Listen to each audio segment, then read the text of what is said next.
Hey guys, what's going on? It's Colin here again, back with another fan video. These oddly seem to be my most popular videos, so I figured I'd do another one, give a break from the engine content. What we have here is a 1950s General Electric. It's a single speed, kind of cheap-ish fan for the time. It's just a tilting table fan. One speed, as I mentioned. Here's the information on it. It's a personal fan is what they call it. Cat number F11A103, 110 through 120 volts, 60 cycles, made in the USA.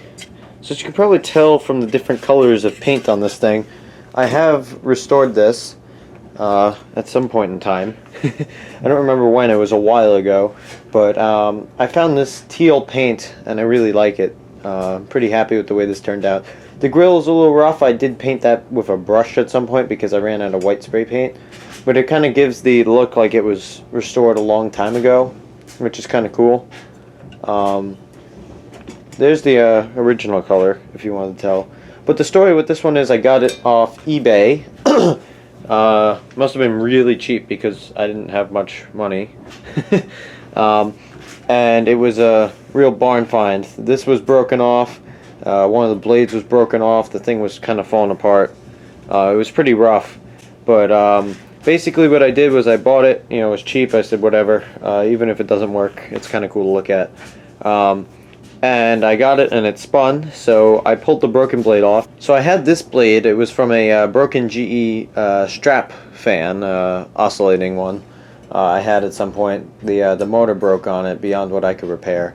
I sent the rest to Mike Mirren, or Mr. Whiskey Lizard on YouTube, so I hope that he made some use of it. But I kept the blade for this thing. I actually drilled out the hub to make the shaft fit, and it works pretty well. Went ahead and oiled the motor by drilling the hole here. The cord is original, the switch is original, the plug isn't, but it's old enough that it looks somewhat original. It's just a spin switch.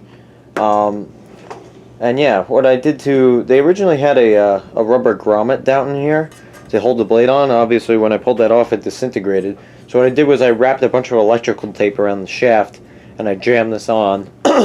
And just to make sure it would never fall off, I drilled a hole through the blade and through the shaft because I had this thing on a wall and I didn't want the blade to fall off.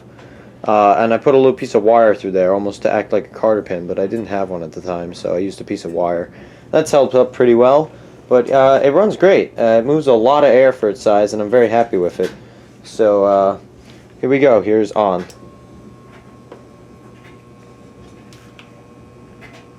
It's kind of got that GE loose winding buzz to it when it starts up. But as you can hear, it's very quiet. Hopefully the wind noise there should give you some indication of the amount of air it's moving. Got here's a paper towel. You can see that's blowing it pretty good. But yeah, that's pretty much it. Not much to this one. It does have a pretty good spin down though.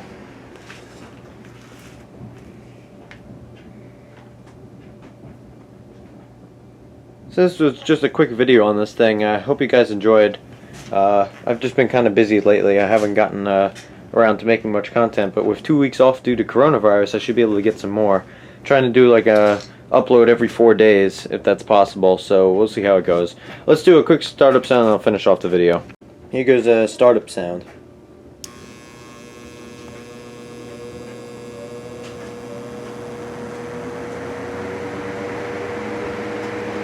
I always kind of liked that sound. I thought it was cool. So anyways guys, this is just a quick video. Hopefully buy me some time so I can edit some more. I'm trying to maintain that every 4-day upload schedule like I was talking about earlier. But I need a quick filler for that to start. So anyways guys, thank you all for watching. If you like what you see, hit the little like and subscribe buttons. That tells YouTube's algorithms that you like what I see and more people might be interested. And of course, if you have a comment, leave one below, and I'll see you in the next one. Bye.